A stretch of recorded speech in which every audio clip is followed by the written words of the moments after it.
My name is Nickell Morgan from Simply Handmade, and this is what I'm working on.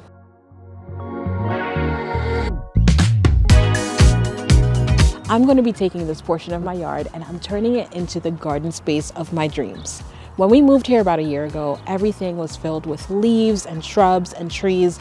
We've since taken that down. We've graded the entire property because of water issues in our basement. Now that that's all said and done, we're able to create a dream garden space. But before we can break ground and actually build the garden, let's get to planning. Gardening does not have to be difficult at all, and to simplify it, I follow these 3 tips. Number 1 is sunlight. How much sun are you getting? Typically, you need about 6 to 8 hours of sunlight. And to make sure I get adequate light, I choose a south-facing direction on my property. Number 2 is going to be water, and you gotta make sure that you have adequate access to water. Do you want to have a gardening hose? Do you want to have irrigation?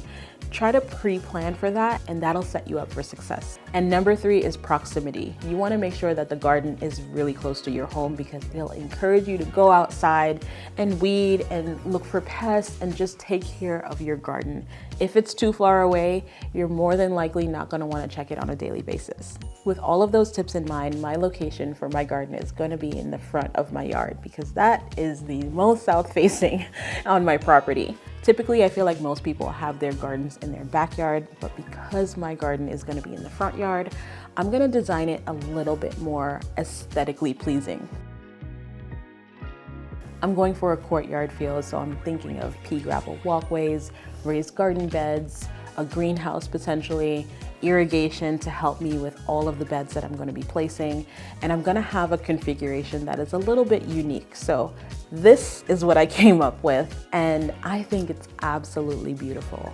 You can see that there are pea gravel walkways and raised beds, and I made sure the space between the garden beds are at least 3 feet, and that's just gonna help with general maneuvering around the garden, whether I'm using wheelbarrows or a cart. It's gonna be so much easier to get around that way.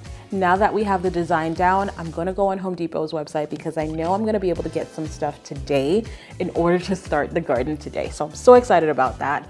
They have everything I need, from pea gravel to a wheelbarrow, shovels, literally anything that you need. And going on their app is so easy. And with a click of a button, my delivery is already here.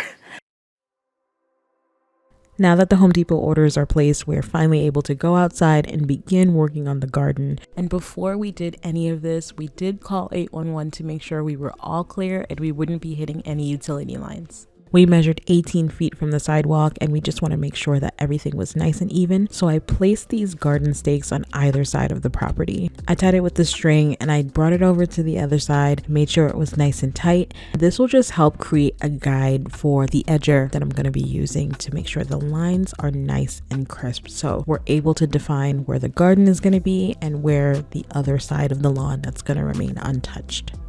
To make sure the lines were nice and crisp, I stayed as close to that string line as possible. This Husky edger is seriously one of the easiest tools that I've ever used. All you have to do is position it and step on it, and it's actually really strong and mighty because it went through these tree roots like it was a hot knife in butter. Once the garden area was defined, I started creating these square sod pieces that my husband shoveled and moved to another side of the property. And I know what you're thinking, hey Kel, why didn't you just rent a sod cutter? And the short answer is, 1, this edger was really easy to use, and 2, we wanted to be very intentional on the size of these, what I'm going to call brick pieces of sod. We took it to the opposite side of our property and we just started laying them one on top of the other. And by doing this, we were able to lessen the incline of that hill. So when our kids play, it wasn't as steep. I gotta admit, this sod is really heavy, but the fact that our Husky wheelbarrow has 2 wheels in the front instead of 1 made this job so much easier. It just gave us so much more control and we didn't have to worry about tipping over. The next day, the Home Depot delivery arrived, and I gotta say, I'm so impressed with the service. The trailer came with this mini forklift attached to it, and they put the items exactly where I wanted them in my driveway. Later on in the day, we got even more items. We got some plants and landscape fabric and things that we need to just get this garden kicked off, and it made me so excited to finally get started and break ground. Now that the deliveries are here, it's finally time to actually break ground. And I know the skid steer is a little intimidating, but hear me out. We have a lot of square footage to cover, and we want to have gravel walkways throughout our entire garden. And to do that properly, we have to dig down at least 6 inches. And because we have a slope coming toward our home, we have to have now a slope away from our home. So we have to dig down even further. So we use this piece of heavy machinery to move the earth much quicker than we can by hand. This took my husband several days, but honestly, the work was so well worth it because now we have peace of mind knowing that the water is going to flow away from our home and we'll have the ideal base to build our garden. What's nice about this part is that this doesn't have to be really perfect and thorough because we are going to be laying the crushed gravel on top, which will be level and compacted. So this layer, try to get it as accurate as possible, but if there are some bumps, don't worry about it. We're finally done digging out the site and it looks so good. We have 4 inches in the front and then it goes down on a 2% slope just so we have water going away from the house, and we're gonna be able to drain that out on the other side. But right now I'm anticipating the irrigation coming in very soon, and I'm gonna show you exactly how I plan out the garden space. Like I mentioned, we're getting irrigation put in, and with irrigation comes pipes. And because we have the base nice and exposed, I want to make sure that I have a template of the general vicinity where the beds are going to be, just so we can place the pipes in the correct location. All I'm doing is taking my template and my 4-foot level and making sure that the spacing is accurate and spray painting around the template to have a general idea of where the beds are going to be lined up.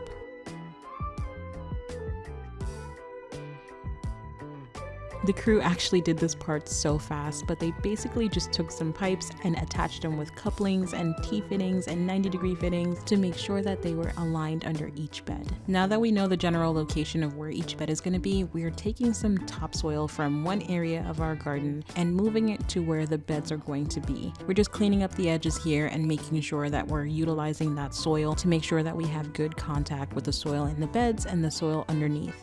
Everywhere else is going to get landscape fabric, and that's just going to serve as a barrier between the soil underneath and the pea gravel on top. You just don't want it to be mixing and getting muddy over time.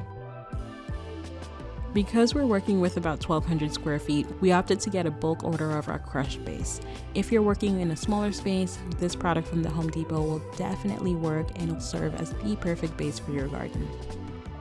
This is actually a similar base that they use to build roads and have a concrete base with, and the best way I can describe this texture is crushed stone and sand mixed together. Now it's time to literally shovel 20 tons and lay it on all of the gravel pathways. This is also just the first of 3 layers, and this layer is going to be about 4 inches thick. This foundation layer will also help prevent sinking over time. If you're planning on doing a garden similar to this, be prepared for a workout. I feel like every stage has its own set of challenges, but this is definitely a labor of love. Once I was done raking out all of the base, my husband came behind and made sure everything was sloped away from the home. He thought it was easier working in smaller sections with this 4-foot level, and he got it perfectly. As soon as my husband was done, we knew we had to compact this rock layer, and we went straight to Home Depot's tool rental center. Not only did they have the compactor that we needed, they had so many other tools, from tillers to sump pumps to professional cleaners to augers. They literally have any tool that you can think of here. And not only that, the staff here is super helpful. Because we've never compacted anything before, we asked them for a quick rundown on how to use the machine, and they were more than happy to do so. After they gave us that quick run through, we were able to come home and get the job done exactly how they taught us in store. When tackling a project like this, you're going to want to make sure you wet the base. You want it not too wet, but also not too dry, because you can under or over compact it. So you want to find that sweet spot. Compacting was really easy and straightforward because the machine essentially propels itself. All you have to do is make sure that you don't do any sharp 90-degree turns when you're using this, or else it'll mess up, but if you just follow a circular pattern, it should be fine. Our friends also came to visit us this weekend, and we were so grateful for the help. As you can see, he's compacting away, and when he was all done, we moved to the next layer, which is limestone screening. I would say limestone screening has a similar texture to sand, and it's readily available on the eastern part of the United States. So if you're in the West Coast, you might want to look into getting decomposed granite instead. The limestone layer actually helps to bind the base tightly before adding the decorative gravel. If you're building a smaller space, definitely check out this product from Home Depot that'll give you the same results.